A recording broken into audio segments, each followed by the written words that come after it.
പാലക്കാട് നെല്ലിയാമ്പതിയിൽ വീണ്ടും ചില്ലിക്കൊമ്പൻ ഇറങ്ങി. പലവട്ടം കാടുകയറ്റിയിട്ടും ആന ജനവാസ മേഖലയിൽ എത്തുന്നതിൽ വ്യാപക പ്രതിഷേധം ഉയർന്നിട്ടുണ്ട്.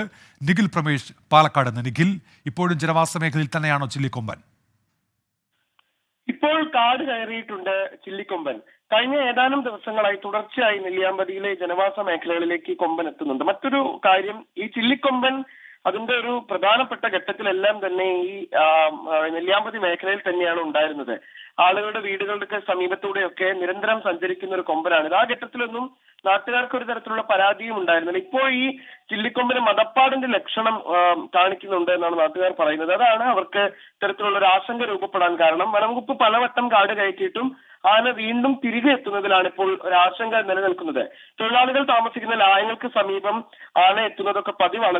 അത് നേരത്തെ തന്നെ അത്തരത്തിലുള്ള ഒരു പതിവുണ്ടായിരുന്നു. എന്നാൽ സമീപകാലത്ത് ഇതിന് മദപ്പാടുണ്ടോ എന്നുള്ള സംശയം രൂപപ്പെട്ടതോടുകൂടിയാണ് ഒരു സംശയം രൂപപ്പെടുന്നത്. ആനയെ നിരീക്ഷിക്കുന്നുണ്ട് എന്നാണ് ഇപ്പോൾ വനംവകുപ്പ് അറിയിക്കുന്നത്. ചക്കയും മാങ്ങയും വിളയുന്ന സമയത്താണ് ചില്ലിക്കൊമ്പൻ നെല്ലിയാമ്പതിയിൽ പതിവ് സന്ദർശകനാകുന്നത്. എന്തായാലും തുടർച്ചയായി ജനവാസ മേഖലകളിലേക്ക് എത്തുന്ന സാഹചര്യത്തിൽ ആളുകൾക്ക് ആശങ്കയുണ്ട്. അത് അവർ വനംവകുപ്പിനെ അറിയിച്ചിട്ടുമുണ്ട്. നിഖിൽ പ്രമേഷാണ് പാലക്കാട് വിവരങ്ങൾ നൽകിയത്.